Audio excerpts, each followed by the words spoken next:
something I found interesting in intimate apparel was Esther's dream. She and Mamie, when they were talking about their fantasies and their like life goals and their biggest dreams, Mamie was talking about going to Prague and being famous. Esther just simply wanted to open a nice, respectable beauty salon for colored women because that's not something that they had at the time. And I thought that was interesting on a lot of levels. First of all, that was her whole dream, and second of all, that they couldn't find that at that time for themselves. Number two, 3 points of tension. So, one, Esther and Mr. Marks obviously had romantic tension. They clearly liked each other and wanted to be together, but for some reason it was so obvious to both of them that they couldn't be together. Mr. Marks was a very religious Jew who had a predetermined wife waiting for him in Romania, so it just was impossible in their minds. So it's kind of a struggle between old generation tradition versus new generation love. And then another one was Mamie versus Miss Van Buren, or the Tenderloin versus like Fifth Avenue. Miss Van Buren's like a wealthy white woman who's actually trapped in a marriage that she doesn't want to be in, and Mamie is a black prostitute in the Tenderloin, which was like the red light district of New York City at the time in the early 1900s.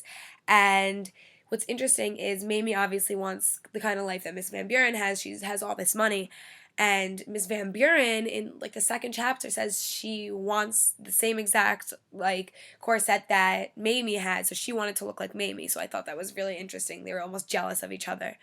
Um, so then number three, Esther and George, obviously. George laughs at the thought of Esther owning her own respectable beauty shop because how could she know what beauty was just by looking through the looking glass? Because she wasn't beautiful enough is what he was saying, which was so terrible. Like their relationship was very built up from all these letters, and they got agreed to marry before Esther could really know how horrible George could be and that he was going to be a drunk and take all of her money and all of that. So that was a huge point of tension there. Esther had to restart her whole life from the ground up again.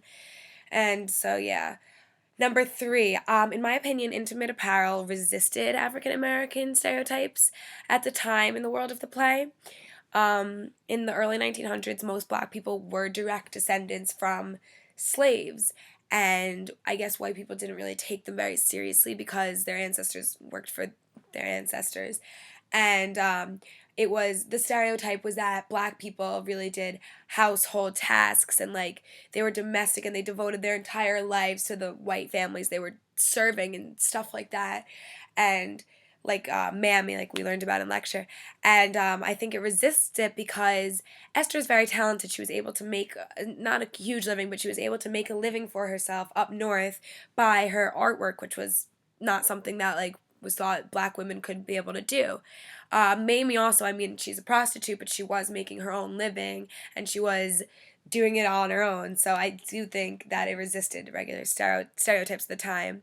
And then, so I'm not going to say there aren't stereotypes currently because that's not true for any race, religion, gender, anything today in society, but I wouldn't say that there's a certain stereotype or way that people visualize black people anymore like there was.